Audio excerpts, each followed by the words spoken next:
Hello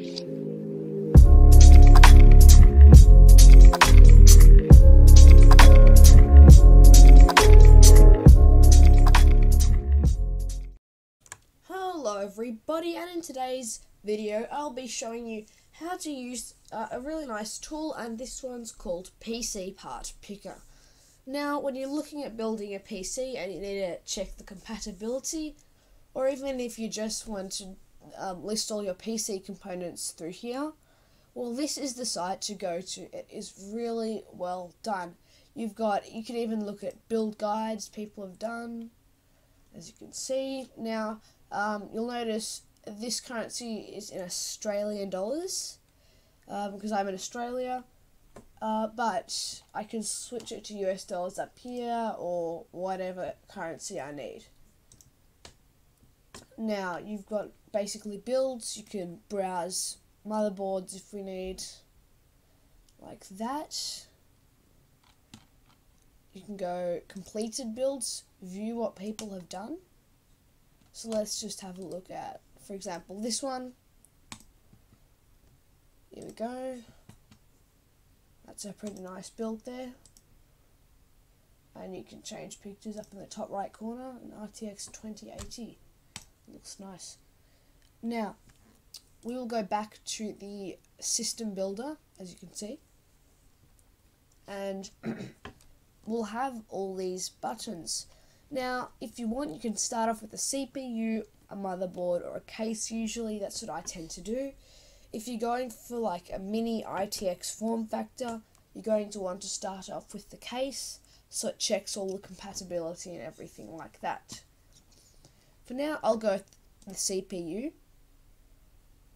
So let's just price maybe a mid to high-end gaming rig. So I'm probably for this one going to go with a Ryzen 7 3700X. Good power for the money. That's 499 Australian dollars. Let's add that. Motherboard.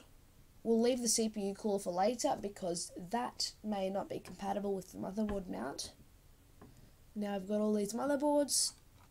We're going to need a X570 chipset because we have a 3rd gen Ryzen. Now you want to stay away, if you're getting a X570, you want to stay away from the Gaming X. You're going to want a X570-P, that one, or anything better than that. For my build I have right now, it's an Aorus X570 Elite Wi-Fi. That's it there. Now in my build I actually don't have a that CPU. I'll change to mine.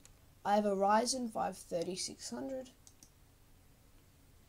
CPU cooler. I honestly stuck with the that Wraith Prism cooler or whatever it's called, the stock one. But let's go with a Corsair H115i Pro. Memory doesn't need to be overkill. You can get Trident Z RGB. That's perfect. Storage. You can get like Barracuda 2 TB and an SSD. Now let's go for an NVMe. Or another feature I can show you is you scroll down here on the side. You've got all the filters. NVMe, you want to tick yes. There's all the NVMe SSDs. So that's it there. We're going to go for the MP604 series because that is fast. That's 1 TB. Video card. If you're looking at a budget build, you want to get a RX 580. Sometimes it can come up with the RX 5800, but usually I like the Armor OC. Yeah, that's what I was looking at for mine. But you can do two-way crossfire if you'd like. For a case, now NZXT ones are really nice, but for mine, for my rig, Masterbox 5T, they have this. For my rig, I got that.